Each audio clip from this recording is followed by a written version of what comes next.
ఎన్నికల చోరీ జరిగినన్ని రోజులు దేశంలో అవినీతి నిరుద్యోగం పెరుగుతూనే ఉంటాయని లోక్సభలో ప్రతిపక్ష నేత రాహుల్ గాంధీ ఆరోపించారు.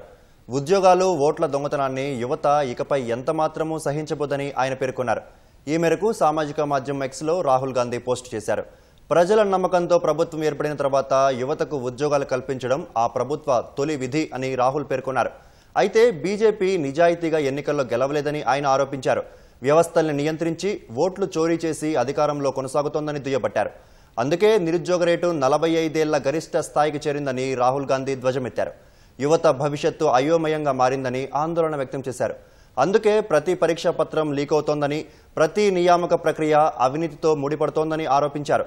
కలలు నెరవేర్చుకునేందుకు దేశ యువత కష్టపడి పనిచేస్తున్నారని, భవిష్యత్తు కోసం పోరాడుతున్నారని రాహుల్ చెప్పారు.